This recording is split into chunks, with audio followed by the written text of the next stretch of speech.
हेच घेतला होता दादा. जंगली अद्रक. हो. काय मग त्याला result भरपूर दिवस झाले त्याला. हा. मग ते लक्षात नव्हतं नक्की, म्हटलं कसं आहे आता. त्याच्यामुळे काय call रिझल्ट केला. भेटला, कशा प्रकारे भेटला? ते आपल्या बायकोसाठी घेतलं होतं. किती वजन कमी झालं? झालं होतं कमी, परत वाढलं हो अजून. अरे ते कसं तुम्ही 1 महिना घेतला, स्टॉप केलं, नंतर परत खाण्यापिण्यामध्ये काय पथ्य नाही पाळले, हवं तेवढं खाल्लं, तेलकट खाल्लं, तर मग परत वाढलं. हो, बरोबर. त्याच्यामुळेच वाढलं दादा ते. तरी किती दिवसात रिझल्ट भेटला? 1 महिन्यात भेटला होता तरी. किती किलो कमी झालं असेल? 3-4 झालं होतं कमी, पण मग नंतर परत वाढलं अजून. वय किती होतं त्यांचं तेव्हा?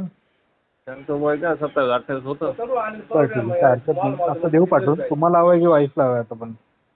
नाही, वाईफला पाहिजे सर. ठीक आहे, चालेल. हा माझा नंबर आहे, याच्यावर पेमेंट करा आणि पत्ता टाका. आपण तब्येत जास्ती बरं का, थोडं व्यवस्थितच करून द्या म्हटलं व्यवस्थित बा. साहेब मी देणार, पण तुम्ही मागाशी तेच बोललो तुम्हाला, मी औषध देणार, रिझल्ट भेटणार, पण तुम्हाला पण पुढे कमी झालं तर पण आहारामध्ये बदल करावेच लागणार ना. चालेल ना सर, त्याच्यात राहील ना कसं घ्यायचं काय हे असं सगळं मी व्यवस्थित. सांगेनच. ठीक आहे सर, चालेल. तसं या नाही पै होत आहे, म्हणजे वजन पूर्णपणे लेवलला आलं, टार्गेट कंप्लीट झाला, तरी पण पुढे काळजी घेणं गरजेचं आहे. अति वाईट खाऊ नये. चालेल ना सर, काय अडचण नाही. चालेल. ओके. याच्यावर टाकू ना पैसे? हो, टाका. Okay sir.